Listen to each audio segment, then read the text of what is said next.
अपनी ग्रेजुएशन की थी दिल्ली टेक्नोलॉजिकल यूनिवर्सिटी से एंड उसके बाद मैंने 1 साल पूरी घर में अपनी बैठ के प्रिपरेशन की है और मैंने अपना पहला प्रयास 2022 में दिया है और उसमें मुझे सफलता हासिल हुई है। मैं आज आपको अपनी डिटेल स्ट्रैटेजी बताना चाहूँगी कि कैसे मैंने 1 साल के अंदर यूपीएससी की परीक्षा के लिए तैयारी की अपने घर से बैठ के बिना किसी कोचिंग के एंड मैं चाहूँगी कि आपको इससे थोड़ा बहुत फ़ायदा ज़रूर हो। मेरी जनरल स्ट्रैटेजी मैंने जैसा कहा कि मैंने 1 साल पूरा प्रिपरेशन को दिया था, तो मैंने अपना 1 साल का टाइम जो है 3 हिस्सों में डिवाइड कर लिया था शुरुआत से ही। जो अपना पहला हिस्सा था उसमें मैंने डिसाइड किया था कि मैं अपने जनरल जो जीएस के मोटे मोटे टॉपिक्स हैं like polity, economics, history, geography, environment, उनको कंप्लीट करूँगी पहले, क्योंकि ये मेंस और प्रीलिम्स के लिए दोनों का सिलेबस सेम ही रहता है। फिर सेकंड पार्ट में मैंने कोशिश की थी कि मैं अपने ऑप्शनल सब्जेक्ट को कवर करूँ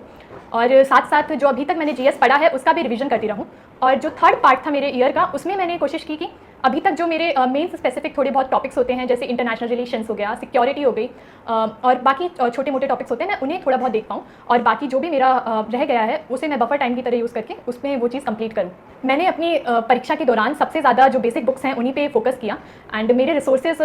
इस प्रकार थे। फॉर GS1 मैंने हिस्ट्री के लिए, मॉडर्न हिस्ट्री के लिए मैंने स्पेक्ट्रम पढ़ी है। एंशिएंट एंड मिडिवल हिस्ट्री के लिए मैंने 12th 11th क्लास की जो ओल्ड NCERTs हैं वो पढ़ी हैं और अपने सेल्फ नोट्स बनाए हैं एंशिएंट और मिडिवल के लिए, क्योंकि उन खाली बुक्स की यूटिलिटी थोड़ी कम हो जाती है और नोट्स क्योंकि ईजी रहते हैं रिवाइज करने में, तो मैंने वो बनाए हैं।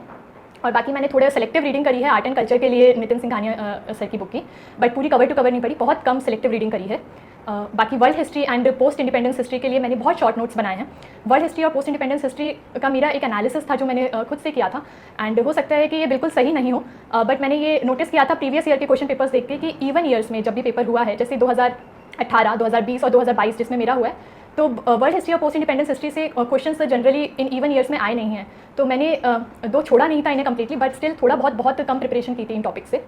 ज्योग्राफी के लिए मैंने अपने NCERTs ही करी हैं 11th 12th की और GC लियोन की बुक की बहुत बेसिक स्टडी की है। यूट्यूब पे राज तनिल मैम की बहुत अच्छी वीडियोस हैं ज्योग्राफी के लिए, उनको मैंने रेफर किया है। इंडियन सोसाइटी के लिए मैंने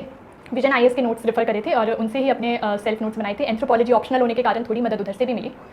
GS2 के लिए पॉलिटी के लिए लक्ष्मीकांत सबसे पहले पढ़ी। लक्ष्मीकांत का प्रीलिम्स में बहुत महत्व रहा, मगर मेंस के लिए थोड़ी बहुत टॉपिक्स के सेल्फ नोट्स बनाने पड़े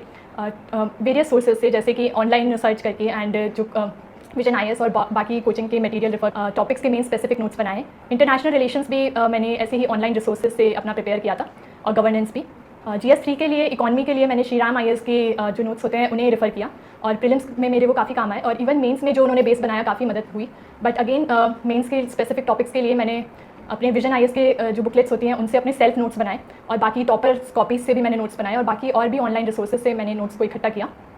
ऐसे ही GS3 के जो बाकी टॉपिक्स हैं agriculture, science and tech, security, environment, उनके भी मैंने करंट टॉपिक्स, क्योंकि एनवायरनमेंट सिक्योरिटी से जनरली करंट अफेयर्स में क्या चल रहा है उससे रिलेटेड क्वेश्चंस आते हैं, तो उनके भी मैंने करंट ओरिएंटेड नोट्स सेल्फ बनाए थे फ्रॉम वेरियस